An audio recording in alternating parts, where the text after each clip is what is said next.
This week, Star Trek will make a return to one of the original planets. But how was Strange New Worlds Season 2, Episode 4 with the Lotus Eaters?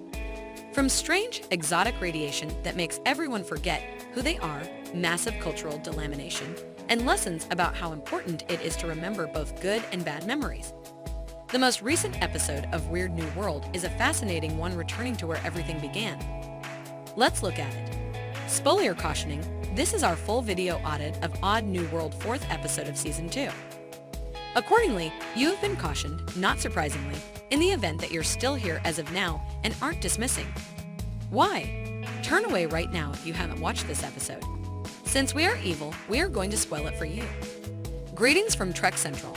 I'm your host, Skipper Jack, and how about we get straight into it? Before we do, as usual, on the off chance that you are new here, make a point to hit that buy-in button to never miss a video from the group here at Tripfocal. If you're talking about Star Trek, of course, we want to hear about it, so please let us know what you think in the comments section below. Alright, lock in. The romance between Captain Pike and Captain Battle is essentially the main plot of this episode. They are having trouble not only because of their responsibilities as captains of Constitution-class starships, but also because of the ongoing debate regarding whether the U.S. Carica belongs to the Constitution or the Sampa class, even though I am 100% certain that it belongs to the Constitution. Because they have to hide those under their command in order to eat together, they don't really have time to spend with one another. Okay, it's complicated. This isn't the main issue between the two, as the tell appears to have been rebuffed by Pelsac, the bird of prey identification, more from the preliminary episode, and been missed for advancement, which Pike cases ought to have been hers. It likewise affirms that Commodore is above Commander, so Pike being given a title or position of Armada Skipper later on will intrigue. The tell actually gives Pike an Opelian Mariner's Keystone, which is basically a necklace that is supposed to lead sailors home. Moreover, you are now my closest friends if you recognize the Stargate necklace I'm wearing.